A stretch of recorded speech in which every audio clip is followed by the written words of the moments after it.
Desa Kota Lintang Bawah Kabupaten Aceh Tamiang jadi salah satu lokasi terparah banjir bandang. Bencana menyisakan lautan tumpukan kayu. Tak hanya itu, warga juga menemukan akar pohon sawit. Jurnalis Kompas TV Dipo Nurbahagia dan juru kamera Heri Ardi mendengar langsung tangis dan kesaksian warga, termasuk saksi mata yang bertahan di atas tumpukan kayu saat banjir bandang terjadi.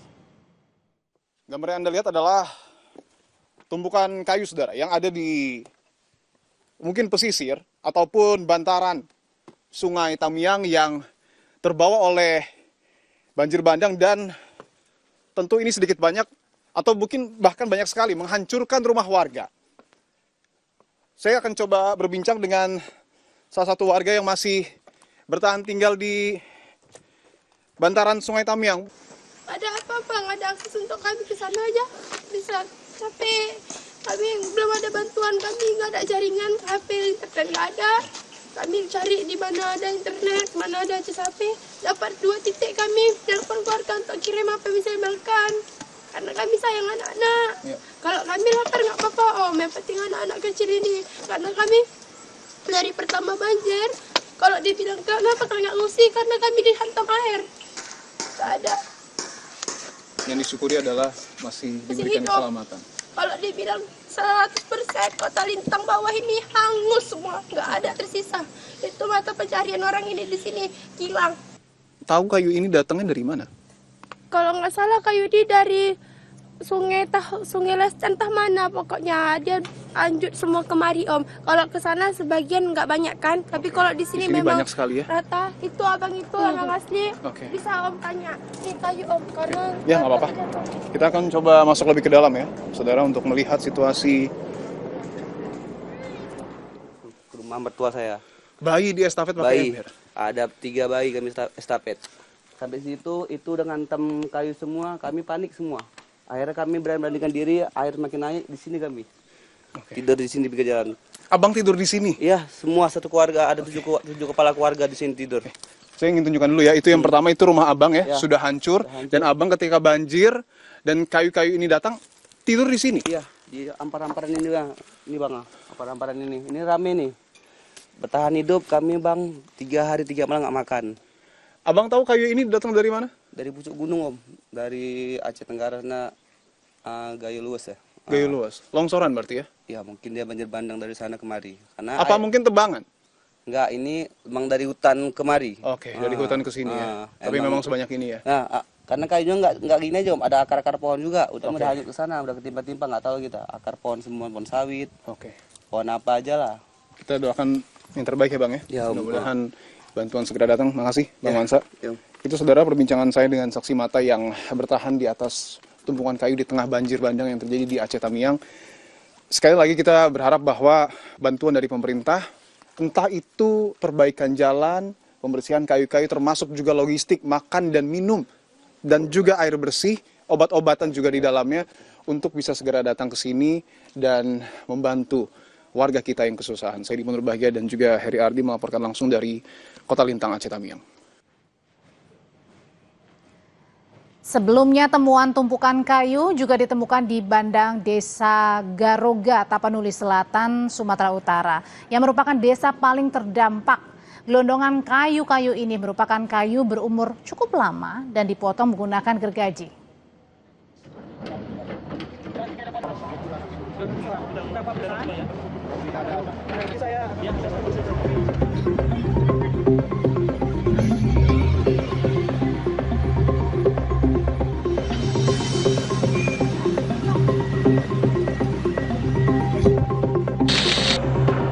Satgas PKH Kejaksaan Agung mendalami dugaan tindak pidana pembalakan liar yang terjadi di Provinsi Sumatera Utara, Sumatera Barat, dan Aceh. Penyelidikan diperlukan untuk mengetahui apakah banjir bandang yang terjadi di ketiga provinsi itu murni disebabkan faktor alam atau ada keterlibatan manusia melalui praktik ilegal logging dan pertambangan. Untuk itu, tim Satgas PKH Kejaksaan Agung saat ini sudah disebar ke 3 provinsi yang terdampak bencana. Tim akan menelusuri area perkebunan hingga pertambangan, termasuk menyelidiki batang-batang kayu gelondongan yang terbawa banjir bandang. tim Satgas PKH juga sudah bergerak mendatangi beberapa lokasi yang diduga adanya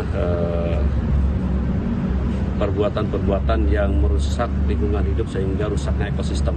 Dari mulai kemarin sudah bergerak di 3 wilayah itu, baik itu di wilayah Aceh, di wilayah Sumatera Utara dan Sumatera Barat.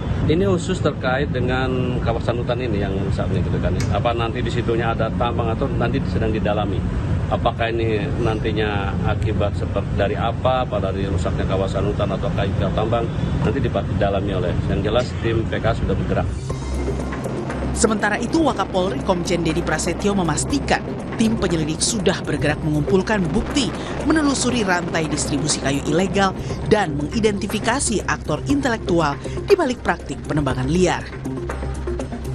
Tim sus ini berkoordinasi dengan Polda Sumbar dalam penyelidikannya.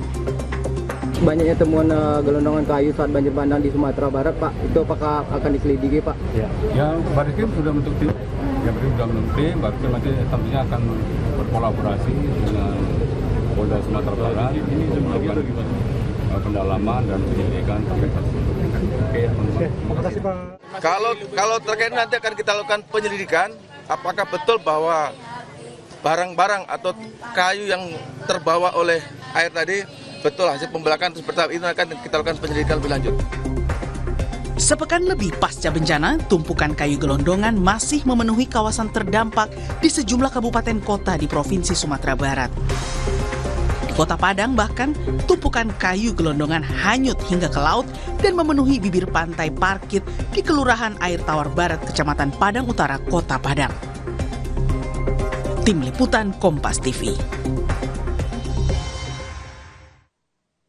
Satgas PKH sudah turun ke 3 wilayah bencana mengusut penyebab kerusakan hutan. Lalu siapa di balik kayu-kayu gelondongan yang menghancurkan permukiman warga? Kita bahas bersama mantan Kabar Reskrim Polri, Ito Sumardi. Pak Ito, selamat sore. Selamat sore, Pak. Dan hadir juga juru kampanye hutan Greenpeace Indonesia, Anggi Putra Prayoga. Mas Anggi, selamat sore. Baik, selamat sore. Ya, saya mau ke Pak Ito dulu. Pak Ito, dari Kejagung ini mengatakan bahwa tim Satgas PKH akan menelusuri area perkebunan hingga pertambangan di wilayah bencana. Biasanya barang bukti seperti apa sih yang kemudian bisa jadi indikasi bahwa betul di sana ada perusakan area? Ya, baik, Pak. Pengalaman saya ya waktu saya menjabat Kapolda Riau, kemudian Kapolda Sumsel, kita memang harus menggunakan alat transportasi helikopter ya. Karena hanya dari atas kita bisa menelusuri kayu itu dari mulai hilir ke hulu. Nah, kemudian penyebabnya yang pernah kami alami itu tentunya bukan hanya dari penebangan ilegal, bahkan dari perusahaan yang ilegal, yang legal pun itu juga bisa menyebabkan kejadian tersebut. Nah, biasanya modusnya itu mereka menempatkan kayu-kayu itu dari hulu ke hilir di sungai sepanjang berapa kilometer supaya kayunya itu kulitnya terlepas, kemudian diikat, ditarik dengan tongkang. Itu pengalaman saya. Nah, selama ini kan kita tidak pernah terjadi banjir bandang yang seperti sekarang.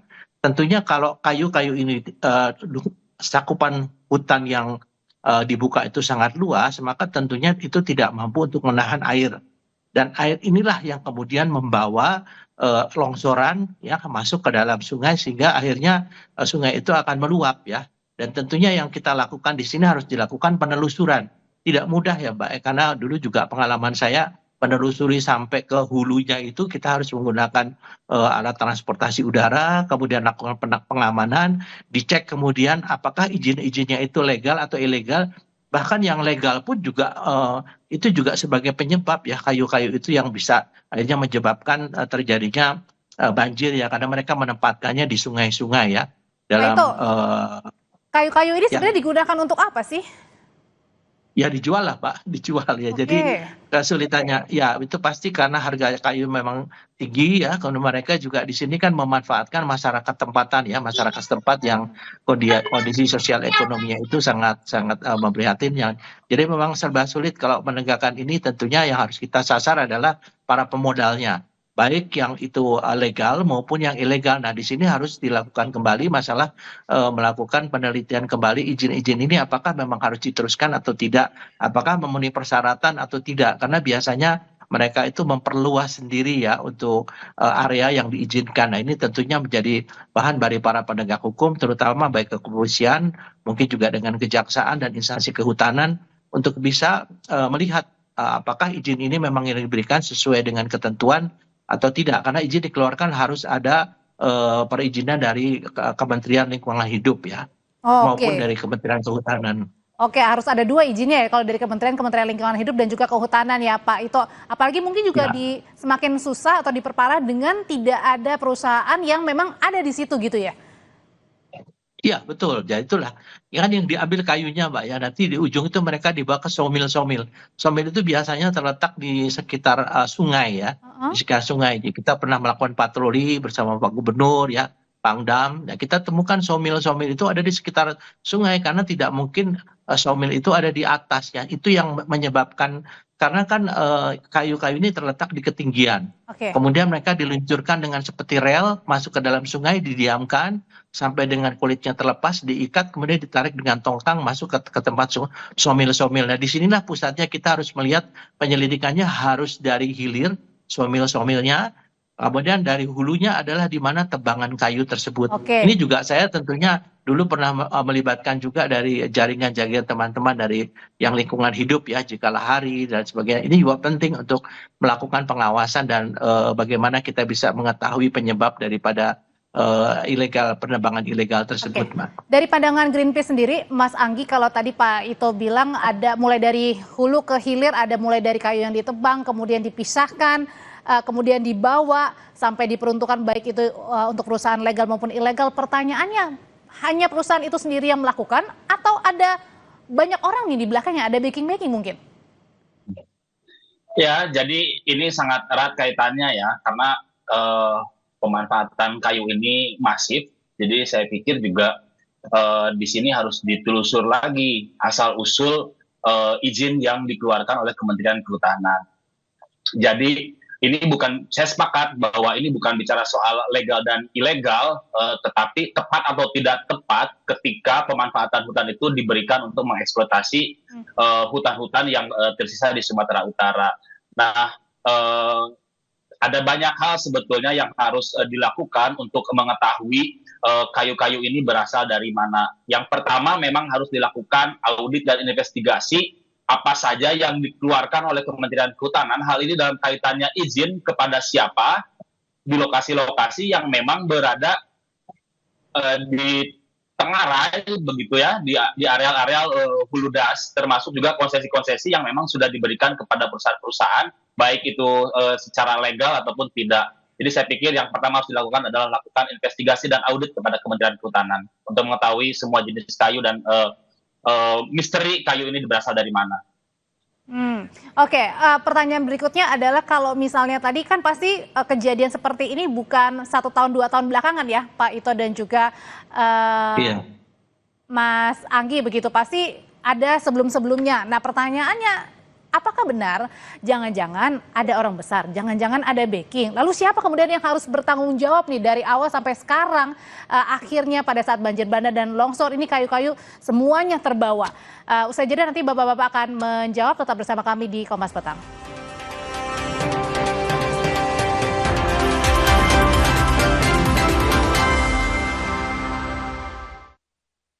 Kenapa enggak statusnya menjadi bencana nasional? Sesimpel itu sebenarnya pertanyaannya. Jumlah jiwa yang meninggal itu bukan satu-satunya parameter untuk menetapkan status bencana nasional. Ini kita keadaan bukan baik-baik saja, Pak. Tentu saja. Ya, saya mohon Pak Presiden Prabowo dengar ini. Sekilas kelihatannya kita merasa bahwa kecil kok, nggak kenapa-napa. Lereng-lereng ini adalah tempat yang harusnya menjadi menahan air. Rosi, Sabtu 6 Desember pukul 10 malam di Kompas TV. Uang pensiun dan pesangon untuk menyongsong masa tua dikenakan pajak memberatkan.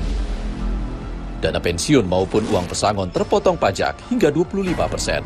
Pekerja menggugat ke MK dan mendesak pemerintah mengubah aturan. Tapi kenapa pada saat saya terima pesangon, terus muncul pemotongan pajak tadi yang bagi saya itu sangat besar. Selengkapnya dalam 60 menit Special Report. Minggu 7 Desember pukul 6 petang di Kompas TV.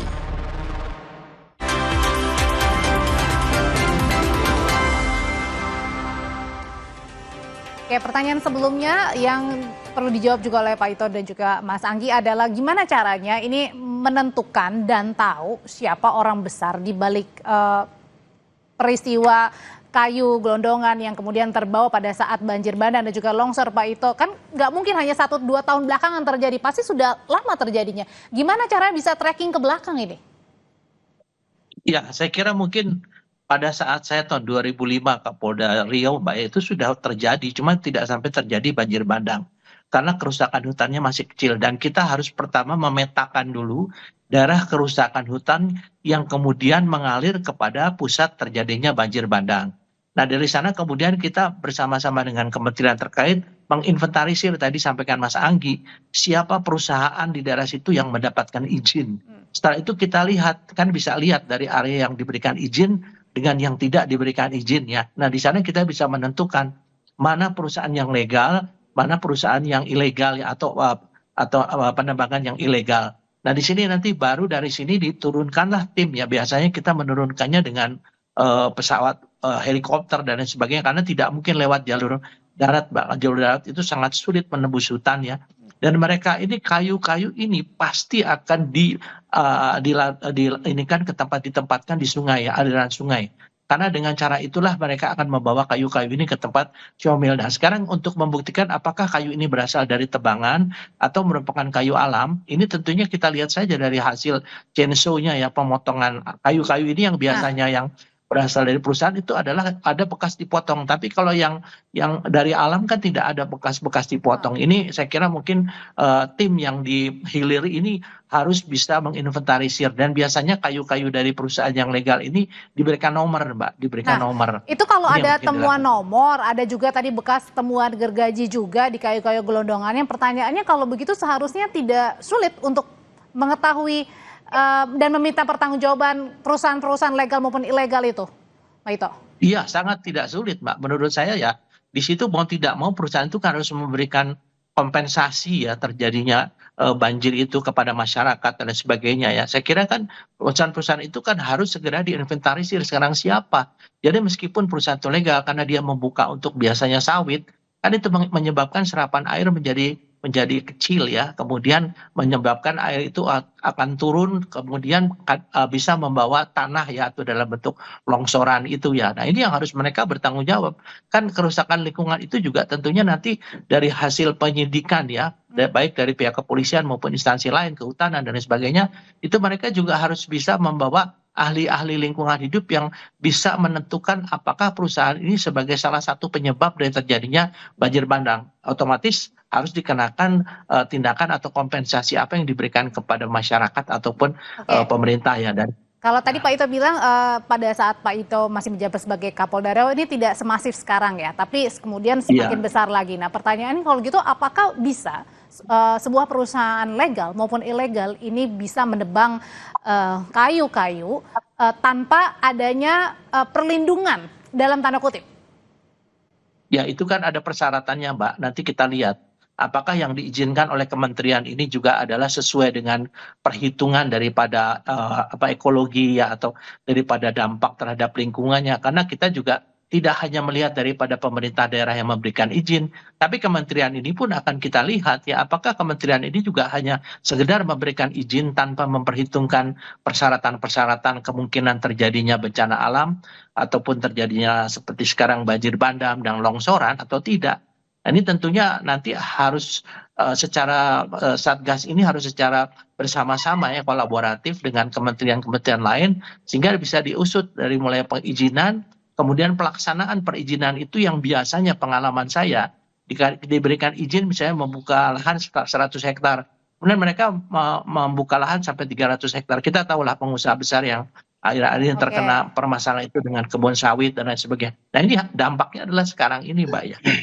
Oke. Kalau dari Kejagung sendiri membentuk Satgas Penertiban Hutan, ada juga dari Polri yang membentuk tim investigasi mengusut kayu gelondongan. Pertanyaan berikutnya, Mas Anggi, apakah perlu ini untuk benar-benar mengetahui, mengusut tuntas sampai ke akarnya, perlu menggandeng pihak luar yang kompeten dan independen. Ya, saya pikir sangat penting ya. Di sini ada keterlibatan dari Kejagung, juga termasuk juga KPK. Karena kalau kita telusur lagi, sebetulnya ini tidak akan lepas dari kinerja Kementerian Kehutanan dalam mengeluarkan izin-izin.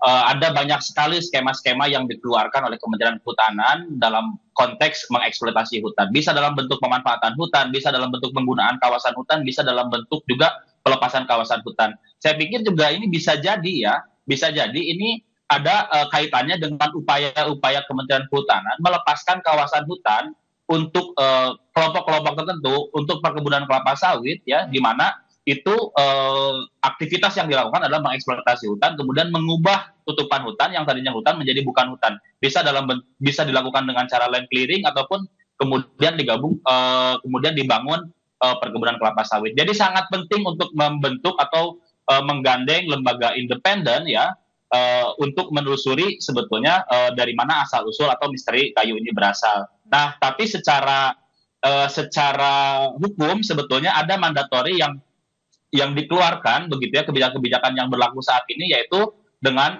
barcode. Jadi kalau kita lihat kayu-kayu tidak ada barcode, berarti sebetulnya itu bisa dikatakan kayu ilegal. Karena bagaimanapun kayu-kayu itu di bawah dari otoritas Kementerian Kehutanan. Kementerian Kehutanan seharusnya tahu kayu-kayu ini berasal dari mana dan dengan mudah sebetulnya menelusur kayu itu dari mana. Tapi sayangnya memang kenapa ini menjadi penting lembaga independen untuk terlibat di sini adalah untuk menjaga integritas dari hasil investigasi dan audit penelusuran kayu-kayu gelondongan ini. Artinya kalau tidak melibatkan tim independen, Pak Ito, mungkin saja ini bisa mandek di tengah jalan nih.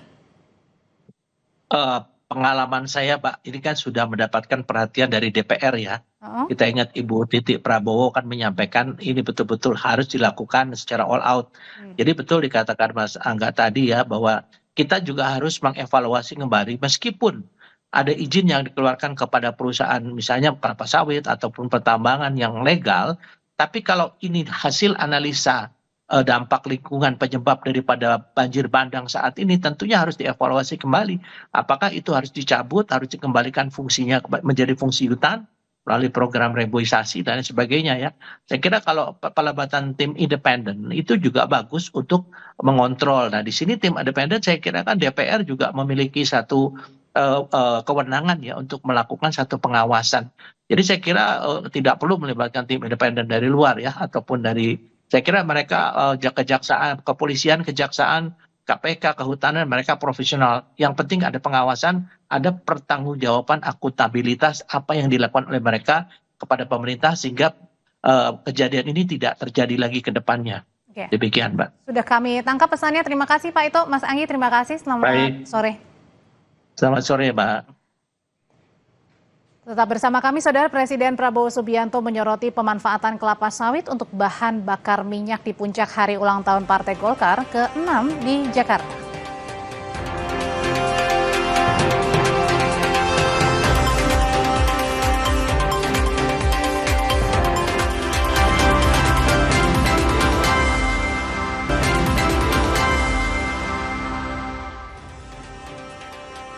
Saudara, Presiden Prabowo Subianto menyoroti pemanfaatan kelapa sawit untuk bahan bakar minyak saat memberikan sambutan di puncak hari ulang tahun Partai Golkar ke-6 di Jakarta Jumat malam.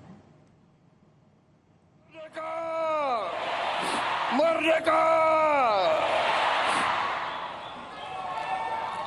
Prabowo awalnya menyinggung perang yang terjadi di dunia, terutama di Eropa, yang akan berdampak pada impor energi Indonesia. Sehingga Indonesia harus swasembada energi dan BBM.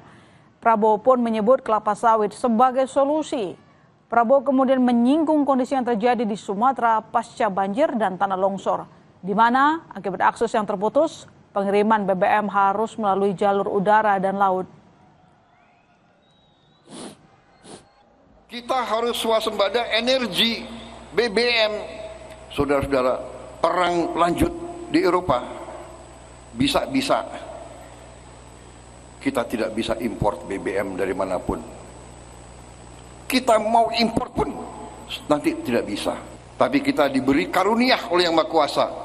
Kita punya kelapa sawit. Kelapa sawit bisa jadi BBM, bisa jadi solar, bisa jadi bensin juga. Kita punya teknologinya. Sekarang dengan bencana di Sumatera saja, bagaimana repotnya kita mengantar BBM ke daerah-daerah bencana. Jembatan putus, BBM harus kita naikin pesawat. Ini bencana ini sekali lagi, ya musibah, tapi di sisi lain menguji kita, dan alhamdulillah kita kuat.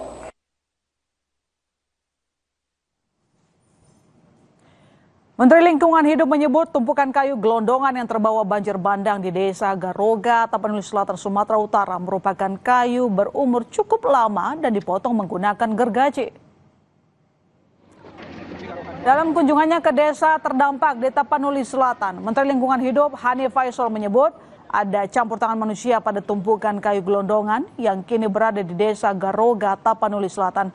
Menurut Faisal, gelondongan kayu tersebut merupakan kayu yang berumur cukup lama dan sebagian terlihat dipotong menggunakan gergaji. Sebagian rumah tertimbun oleh material longsor atau upaya kegiatan di atasnya. Terkait tumpukan kayu-kayu gelondongan, Kementerian Lingkungan Hidup mencabut izin operasional 4 perusahaan yang berada di Batang Toru, Tapanuli Selatan. Keempat perusahaan itu yakni PT Toba Pulp Lestari, Agen Core Resources, PT North Sumatra Hydro, dan satu perusahaan perkebunan kelapa sawit. Keempatnya beroperasi persis di daerah aliran sungai Batang Toru. Menteri Hanif juga akan mencabut izin sebuah perusahaan perkebunan sawit di hulu Sungai Garoga yang diduga menjadi penyebab musibah banjir bandang. Saya telah menghentikan semua kegiatan operasional semua perusahaan di das Batang Toru ya. Ini beda das.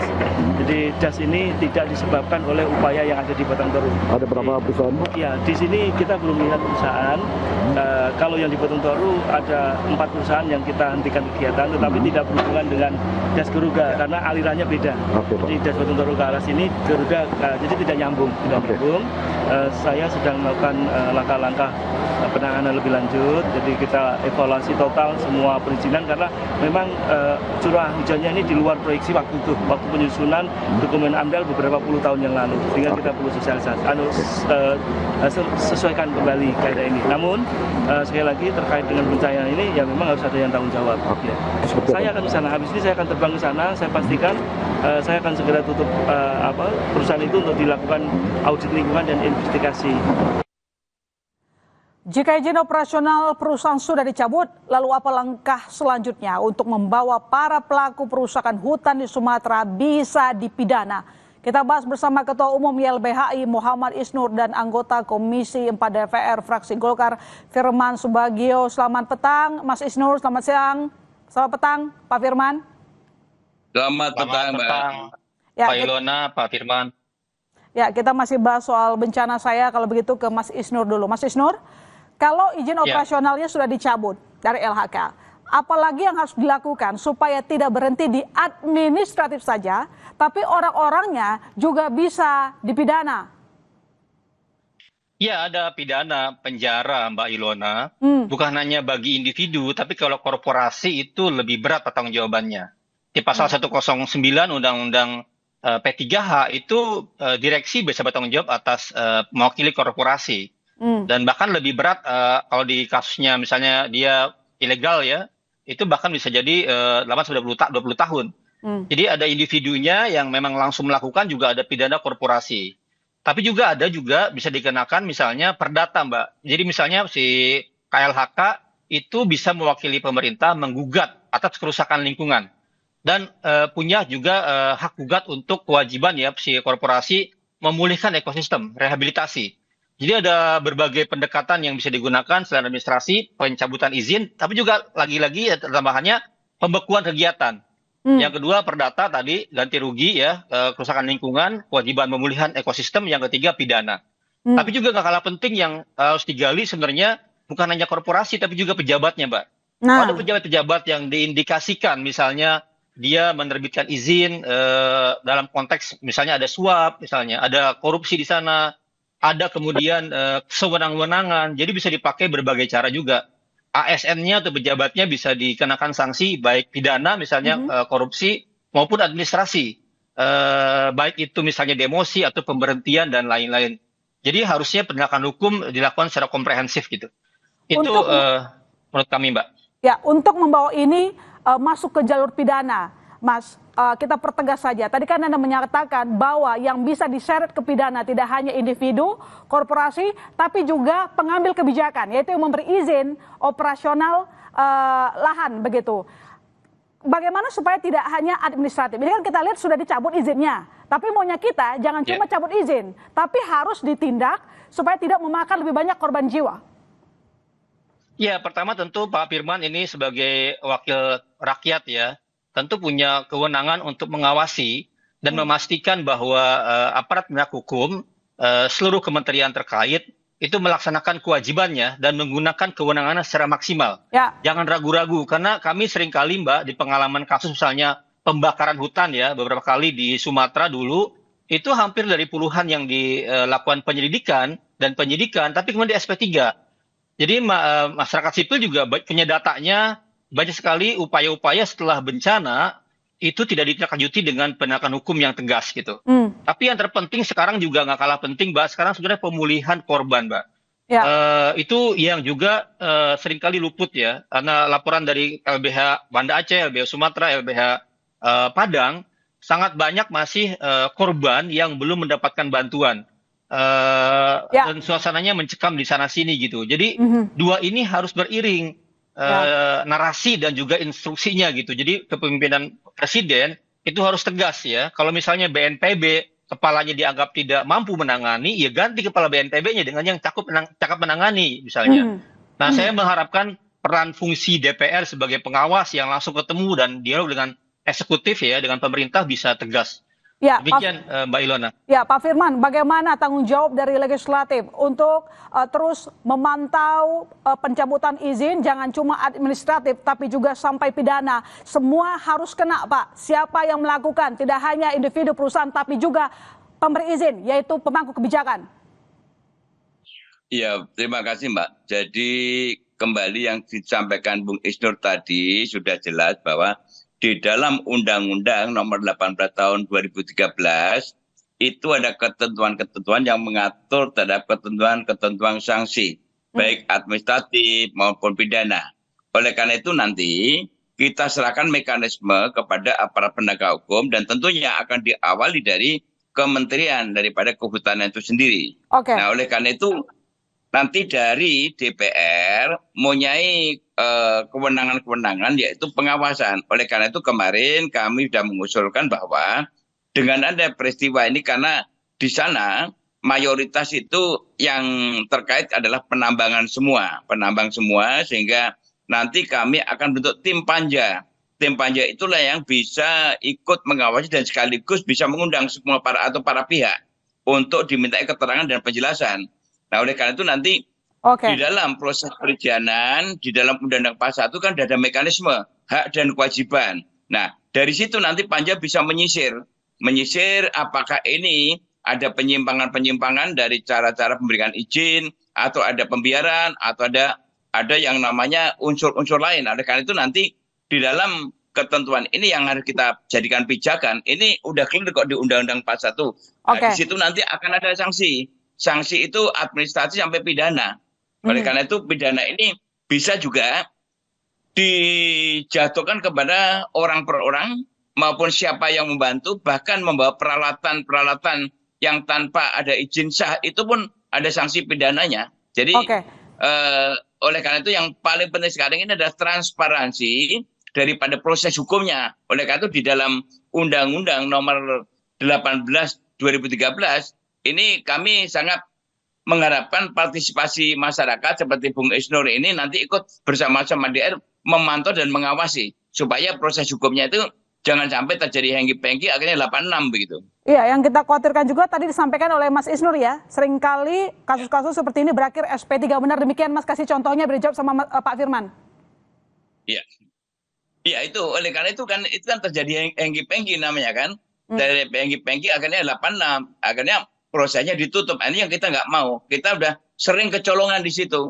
Dan kemudian kami minta kepada aparat penegak hukum, lembaga peradilan, harusnya seadil-adilnya melihat situasi kondisi, bukan berkaca kepada pelaku usaha yang melakukan kesalahan, tetapi harus melihat korban-korban manusia yang begitu besar. Ini adalah masalah kemanusiaan. Saya minta para aparat penegak hukum, baik kepolisian atau kejaksaan atau KPK sekalipun, dan termasuk di para hakim-hakim, gunakan hati nuraninya untuk melihat para korban kita ini, saudara-saudara kita yang tidak bersalah ini. Mas Isnur, kemarin saat ke Batang Toru, Menteri LH bilang AMDAL perusahaan yang izinnya ditutup usianya sudah lama. Nah, apakah ini berarti ada kelalaian pemerintah dalam pengawasan AMDAL perusahaan nakal? Ya, memang begitu praktiknya, Mbak. Jadi saya tadi ingin tegaskan, pertanggungjawaban itu bukan hanya di korporasi yang memang bisa kena ya. Dan mereka tuh korporasi ada namanya prinsip, Mbak, strict liability, tanggung jawab mutlak. Jadi pembuktiannya bukan di pemerintah yang membuat, tapi tanggung jawabnya di korporasinya. Pembuktian unsur kesalahannya langsung diterapkan di dia. Ketika dia misalnya di wilayah dia ya, izin usaha dia kemudian terbukti ada deforestasi atau ilegal dan lain, dia langsung kena tuh. Terus yang kedua ada namanya tanggung jawab pengurus, vicarious liability. Namanya direksi, pengurus dia kena tanggung jawabnya. Dia nggak bisa, itu kan anak buah saya di lapangan yang Sinso, nggak bisa gitu. Direksi pasti kena tanggung jawab gitu. Tapi di sisi lain, kewajiban mengawasi, kewajiban melakukan pemantauan, kewajiban menegakkan hukum, itu kewajiban hukum. Ketika ada satu kewajiban hukum yang nggak dilakukan oleh petugas, ya, oleh aparat, oleh pemerintah, maka ada sanksinya juga. Ya. Sanksinya tergantung, misalnya kalau dia persetujuan diam-diam, berarti kan dia ada unsur korupsinya. Maka kenakan unsur pasal korupsi.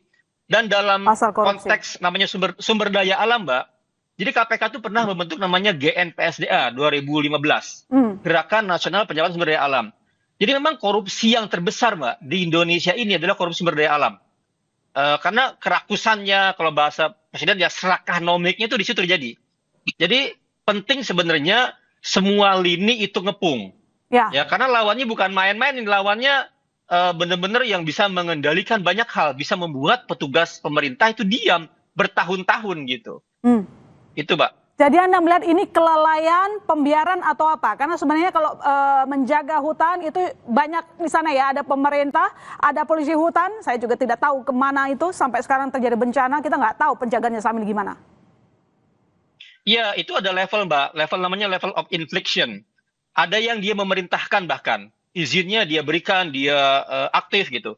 Ada yang persetujuan diam-diam, ya. Ada yang dia karena tidak memenuhi kewajibannya saja, ya. Dia misalnya lalai atau misalnya dia sibuk ngurusin yang lain gitu. Ya.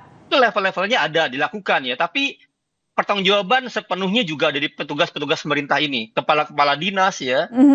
Kemudian yang memberikan izin, misalnya bupati, gubernur, bahkan sampai menteri. Oke. Makanya saya bilang kemarin penting dievaluasi Menteri Kehutanan ini, Menteri Kehutanan, ya kan, itu harus dievaluasi. Menteri Lingkungan Hidup harus dievaluasi, kan mereka harusnya setiap izin dijaga oleh dia. Kalau ada AMDAL yang sudah mati atau AMDALnya dibuat-buat, harusnya Menteri bisa punya kecepatan ambil alih misalnya, gitu. Ya, Pak Firman, kritikan keras terhadap Menteri Kehutanan dan sejumlah menteri yang dianggap lalai atau bahkan membiarkan, tadi saya kutip kalimat dari Mas Isnur. Apa komitmen dari legislatif untuk memastikan pemberi izin juga jangan sampai lepas terkait akibat bencana yang menewaskan banyak korban jiwa, apalagi Komisi 4 sudah membentuk Satgas Alih Fungsi Lahan? Ya, oleh karena itu tadi Bung Isnur sudah menjelaskan secara rigid di dalam Undang-Undang Nomor 18 2013 tadi. Oleh karena itu nanti di dalam pelaksanaannya itu kan pemerintah yang akan melaksanakan bersama para penegak hukum. DPR untuk memperkuat fungsi pengawasan maka dibentuk panja. Nah, dari panja nanti itu kami juga bisa mengundang partisipasi masyarakat dan kemudian seperti Bung Isnur bisa kita undang untuk memiliki data-data apa atau kemudian para pelaku usaha. Karena di dalam pemberian izin itu ada hak dan kewajiban. Apakah hak dan kewajiban itu dijalankan atau tidak? Nah, kalau memang di dalam pemberian izin itu ada kewajiban-kewajiban yang dilakukan dan kemudian yang diamanatkan dan kemudian tidak dilaksanakan dengan baik dan kemudian aparat juga tidak pernah mengevaluasi dan kemudian di dalam rencana kerja tahunan itu kemudian ada penyimpangan, berarti ada unsur pembiaran. Kalau ada unsur pembiaran itu artinya aparat itu kena sanksi hukum juga di dalam Undang-Undang Nomor 18. Kemudian penerbitan izin itu benar nggak caranya? Nah, nanti di panja itu bisa melihat siapa yang mengeluarkan izin, menteri siapa, itu bisa kita panggil juga begitu. Oke, baik. Singkatnya kalau misalnya mereka terbukti sembarangan kasih izin, mundur saja ya Pak, singkat. Ya atau enggak? Ya jelas. Kalau memang dia dalam pemberian izin itu menyimpang, itu ada pelanggaran hukum. Ya, pelanggaran hukum secara pidana. Baik, terima kasih Pak Firman, terima kasih Mas Isnu telah bergabung di Kompas Petang. Selamat petang.